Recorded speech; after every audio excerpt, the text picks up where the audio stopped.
Indian cricket fans have once again been left disappointed after the loss to Australia in the ODI World Cup final. The wait for a first ICC trophy since the early 2000s, of course, now it continues. WION Sports editor Digvijay Singh Deo caught up with Indian supporters in Ahmedabad after the defeat. Now, this is what they had to say. Listen to this.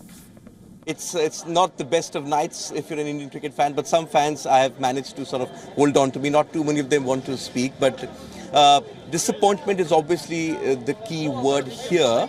But what do you think went wrong for the team, especially after they batted first?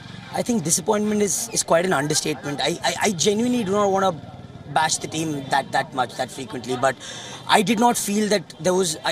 I understand you can be bundled out for 240, but I did not feel that there was a great amount of intent in the fielding as the Australians shown.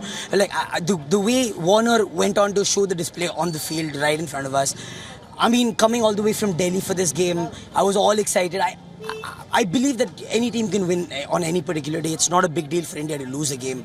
But I didn't feel that after the first 3 wickets fell, we could capitalize on that and possibly, somehow latch on to that kind of momentum. So that's something where we went wrong about. But this is sport, right? Somebody wins, somebody loses. Do you think on the day Australia showed that they just knew how to play the occasion better? Because Pat Cummins said yesterday that we are here and we know how to silence the crowd. And that's what they did.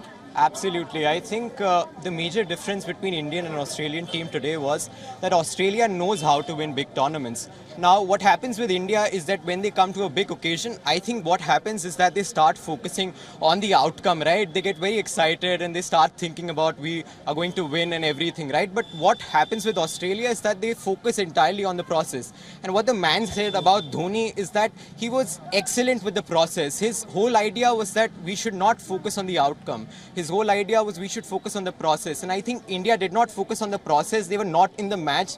They were pretty much excited, and that is what resulted in India not winning. But it was also a great Australian performance with the ball. The fact that you had, once Rohit Sharma gave the start, you also had Kohli and Rahul at the crease, and they shackled this Indian great batting lineup. And Travis had showed you had to be a bit brave. Is that what you feel a bit let down, that perhaps India could have attacked the game a bit more in that first inning? If I could add, I think it clearly showed that Australia has pedigree. There's something called pedigree, and these are, I mean, as a football fan, I would want to correlate them with Real Madrid. They can never be underdogs in any tournament. If they've come to the finals, they never lose finals. They're absolutely one of the best teams to have ever played the game of cricket.